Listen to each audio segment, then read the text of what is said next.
Hello students, आज हम Hindi grammar में मात्राएं, शब्द और वाक्य के बारे में बात करेंगे। अपने पिछले पार्ट में मैंने आपको मात्राओं के बारे में कुछ बताया था। जो वर्ण बिना किसी की सहायता से लिखे जाते हैं उन्हें हम मात्राएं कहते हैं। या स्वरों को व्यंजनों के साथ लिखते समय पूरे नहीं लिखे जाते स्वर, बल्कि इनके चिन्हों और व्यंजनों के साथ लिखे जाते हैं। स्वरों का ये बदला हुआ रूप चिन्ह ही मात्रा कहलाते हैं। मैंने आपको पहले भी बताया था कि स्वरों को हम एग्जैक्ट नहीं लिखते। जब हम वर्णों के साथ व्यंजनों के साथ मिलाते हैं तो हम एग्जैक्ट नहीं लिखते। उनके लिए हमें उन्हें चिन्ह का यूज़ करना होता है और उसी चिन्ह को हम मात्रा कहते हैं। आपको ये भी बताया था, मैंने आपको एक चार्ट भी दिखाया था कि अ की कोई मात्रा नहीं होती, लेकिन ये जिसके साथ मिलता है उस वर्ड को पूरा कर देता है। आज हमने ये तालिका देखी, यहाँ पे कुछ वर्ड लिखे हैं। इससे हमें ये पता चलता है, या इन मात्राओं से हमें ये पता चलता है, प्रत्येक स्वर के लिए उसकी एक मात्रा निश्चित है। हर स्वर की अपनी एक मात्रा होती है। अस्वर की कोई मात्रा नहीं होती। हमने आपको पहले भी बताया था कि अस्वर की कोई मात्रा नहीं होती। आ, ई, उ, ओ और ओ की मात्राएं व्यंजन के बाद लगती हैं, यानी व्यंजन के बाद जो मात्राएं लगती हैं वो होती हैं अ की, बड़ी ई की, छोटे ओ की और बड़े ओ की। ई की मात्रा व्यंजन से पहले लगती है, और जो छोटे ई की मात्रा होती है वो आप सभी को पता है कि वो व्यंजन से पहले लगाई जाती है। छोटे ऊ, बड़ा ऊ और ऋषि की मात्रा, र से ऋषि की मात्राएं व्यंजन के नीचे लगती हैं। छोटा ए और बड़ा ए की मात्रा व्यंजन के ऊपर लगाई जाती है। रा में जब हम ऊ की मात्रा मिलाते हैं तो उसके पेट पर लगाते हैं, ऐसे लिखते हैं उन्हें हम।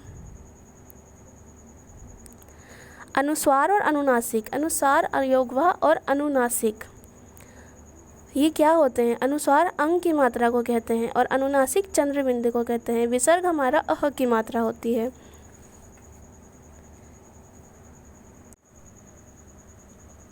अब हम यहाँ बात करते हैं शब्द की। शब्द दो या दो से अधिक वर्णों के मेल से बनते हैं, यानी दो या दो अधिक वर्णों को मिलाकर शब्द बनाए जाते हैं, लेकिन उनका कोई अर्थ अवश्य होना चाहिए।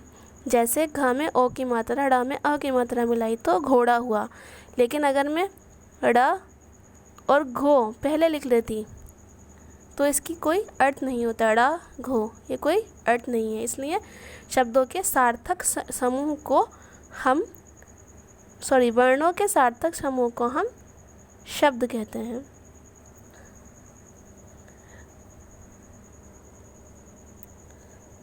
अब हम बात करते हैं वाक्य की। वाक्य जैसे दो वर्णों को मिलाकर एक शब्द बनता है, ऐसे ही दो और अधिक शब्दों को मिलाकर वाक्य बनता है, परंतु उन वाक्यों का भी कोई अर्थ अवश्य होना चाहिए। जैसे बच्चे मैदान में खेल रहे हैं, ये 7 शब्दों का समूह है। इसमें कितने शब्द यूज़ किए गए हैं, कितने शब्दों का इस्तेमाल किया गया है? इसमें 7 शब्दों का इस्तेमाल किया गया है, और इनके मेल से ही क्या बना? बच्चे मैदान में क्रिकेट खेल रहे हैं। लेकिन अगर हम इन्हें उल्टा पुल्टा लिख दें कि क्रिकेट में मैदान रहे, बच्चे हैं खेल, ये हमें समझ नहीं आएगा कि यहाँ पर किस बारे में बात की जा रही है। इसलिए शब्दों के सार्थक समूह को वाक्य कहते हैं। वाक्य के 2 अंग होते हैं, उद्देश्य और विधेय। वाक्य के 2 अंग होते हैं, जैसे मैंने लास्ट टाइम आपको इंग्लिश में कराया था, सब्जेक्ट और predicate. 2 parts, there are 2 parts of sentence. आपको पहले बताया था। हिंदी में सब्जेक्ट को उद्देश्य और प्रेडिकेट को विधेय कहते हैं। उद्देश्य यानी सब्जेक्ट में आपको पहले ही बताया था, जिसके बारे में बात कर रही है उसे हम सब्जेक्ट कहते हैं, यानी उद्देश्य कहते हैं।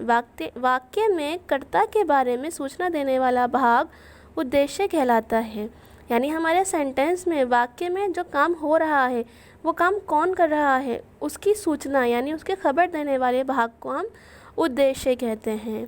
जैसे निकिता निबंध लिख रही है, निबंध कौन लिख रहा है? निकिता, तो निकिता हमारा उद्देश्य है। विधेय, वाक्य में उद्देश्य के बारे में जो कुछ कहा जाए उसे हम विधेय कहते हैं, यानी कि सब्जेक्ट जो काम कर रहा है, हमारा उद्देश्य जो काम कर रहा है, उसे हम विधेय कहते हैं। निकिता निबंध लिख रही है, निकिता क्या कर रही है? निकिता निबंध लिख रही है, तो निबंध हमारा विधेय है। इसमें निकिता और ईशान, ईशान समाचार सुन रहा है। समाचार कौन सुन रहा है? ईशान। तो ईशान हमारा सब्जेक्ट है, समाचार सुन रहा है हमारा विधेय है, क्योंकि ये काम ईशान के द्वारा किया जा रहा है।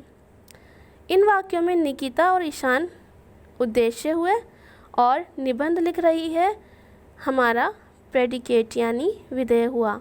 समाचार सुन रहा है हमारा विधेय हुआ, क्योंकि ये काम किसी के द्वारा किया जा रहा है और इसलिए इसे हम विधेय कहेंगे।